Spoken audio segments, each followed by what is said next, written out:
Hey guys, Mechanical Mike here with Bay Carter. He's been kind enough to lend us his garage space. And what we're going to do today is, this is a 2004 Dodge Dakota. Broke my front drive shaft I should say. So we're going to go ahead and replace it. I'm going to go ahead and hand the camera over to him. One of the things is if you live in a winter climate like this, it's good to brush off the snow before you get under there, because you're going to start dripping it all over yourself, as I discovered the hard way when I pulled it out. Nice to have one of these, an adequate garage space, and a creeper, which is adequately named after the people who use it most. 60-year-old white men who are single. So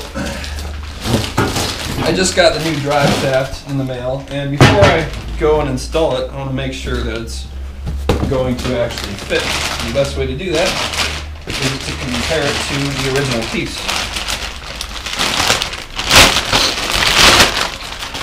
So there we go. Looks like those are going to match. You can even hold them up to each other. Make sure your bolt holes are good, all the same. Yeah, it looks like it's the same length and everything, so I think we're good to go. This particular drive shaft can actually, you can get a CV joint kit and just replace this. Because I decided to go ahead and get a new one because this is pretty old and this U-joint is actually going bad as well. I carry around a small toolbox for me, particularly for those reasons, break down on the side of the road or you have to fix something in a hurry. It has everything you really need to be mobile and fix something. So I've got some deep sockets. These are all standard, and then I've got some smaller ones that are all metric. Ideally I'd have some metric that are deep as well, and some standards that are shallow as well, but deep sockets are going to come in handy way more often than shallow ones. So if you're trying to keep it down the size and what you got in there, then deep sockets is the way to go. Also, it's good to have a couple extensions.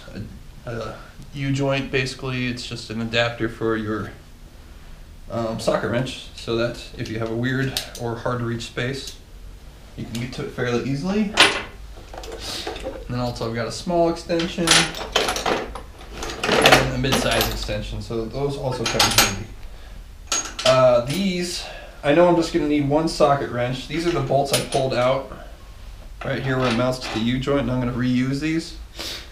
So I can go ahead and find out what socket I'm going to be using before I even do it, and in this case it's a 15mm. So there should be essentially 6 of these all together, and they're paired together in 2s. So this is holding these together because it's just going to pop off otherwise. So once I kind of get down there, I'll break these free once I have it ready to go into place. Boy, yeah, you see that drip? That's going to be all over me by the time we're done here. We're probably going to start with the CV joint bolts because there's more of them, so it's going to be harder to line up. And then we'll go ahead and line up with the front side. And I'm going to get soaking wet doing this. I'm excited. Okay. I'll see if I can get it past like this.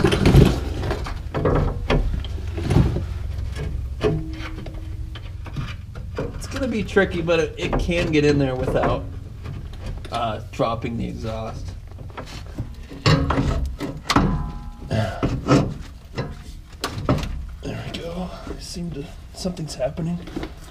Yeah, keep twisting it. There it is. Yeah. That's it. I need to readjust. Okay, so U-joint is on the front, and it looks like it's going to work best to feed it in from the front. Thank you. Okay, so now that I kind of have it close to where I want it, I'll pull out the zip ties. They're keeping it together. There's one. Rotate a little bit. You can see that I started one bolt here.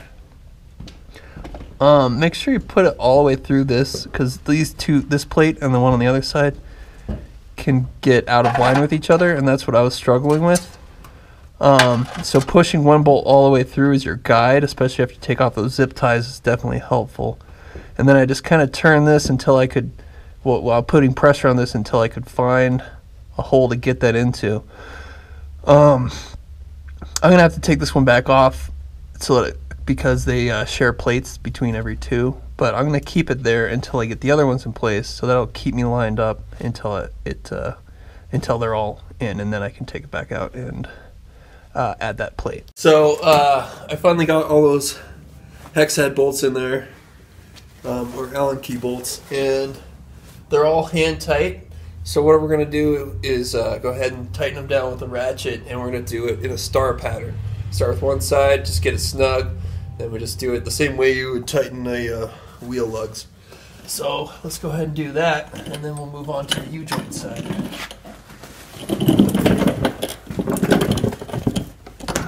Okay, so you see all those bolts in there. I got them all hand tight, and now I'm just going to go one at a time. Start with one side, do the opposite, and then work in a star pattern all the way around, and tighten those down. I've gotten all the bolts over here fairly tight. I can't get them right down all the way until I can put the vehicle in gear or have them put on the brakes so that it will put some counterweight on it. So what I'm going to do is go ahead and put the bolts to the U-joint on there. And to line the U-joint up with where it was before, you can kind of see on that plate where the marks were, and there's a curve on one edge here, and that curve is going to wind up with those marks that are kind of there already, just to make sure we're lining up with the same bolts that we did before. So I'm going to go ahead and put those bolts in and get them as tight as I can, and then again, put them all in hand tight first, and then tighten them all down, opposite ends, and there's only 4 on this one, so it's a little easier. Okay, so all the more reason of why you should let your car dry out first. I'm soaking wet, and I got a bunch of ice that built up on my wrench as I was working on it. My hands are freezing. But I got all the bolts in. Most of them were tight, and there's 2 bolts I still can't get to. This is the setup I wound up going with. This is a 6mm hex head that goes onto a 3/8 ratchet drive, and then I've got the U-joint on there to help me get into some of those spaces. Definitely helpful. And then an extension. So that's worked for pretty much everything I needed to get to. So what I'm going to do now that all the bolts are on is I'm going to pull backwards just a little bit to expose the 2 bolts I couldn't reach, and then I should be able to just finish it up, and that's about it. So I'm going to go ahead and do that. Alright, so before I shut off the car, I'm going to check and see if those bolts are where I need them.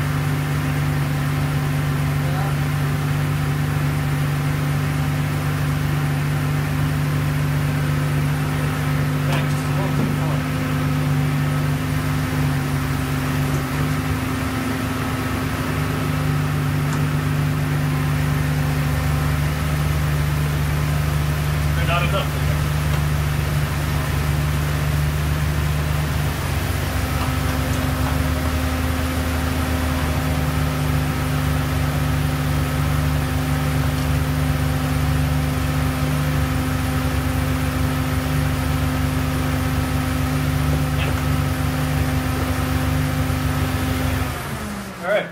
So,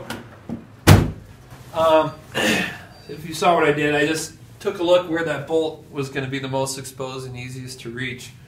And that's going to be a hell of a lot easier than trying to reach up and above and get to that last bolt. So if you can do that, just move your car to where it's going to work, and then we'll get those last 2 bolts.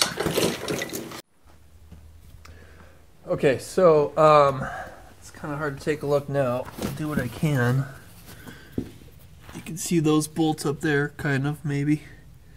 And so to get the rest of the hex bolts tightened on there, I went ahead and put the 4 bolts on the front where the U-joint is, and then once you connect that, it's connected to the front wheels, so it creates resistance so that you can finish tightening the back wheels. So everything's tightened up. It's good to go. New drive shaft is in, and thank God, because I'm freezing and I'm soaking wet. And hopefully you're doing this in a warmer climate or in a heated shop. But there you have it. Good thing I didn't mention before is that you should get the blue colored thread lock and put it on each, just a little drip on each bolt before you install it. That'll help it stay for years, hopefully. And then also, I'm going to drive it about 100 miles, and then I'm going to climb back under. Hopefully it'll be warmer by then.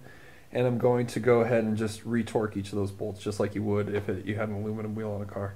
But that's it. Thanks for watching, and let me know if you have any questions. Feel free to subscribe. Thank you, Baylor Carter, for lending your garage. Hopefully the shop will be open and ready to go soon enough.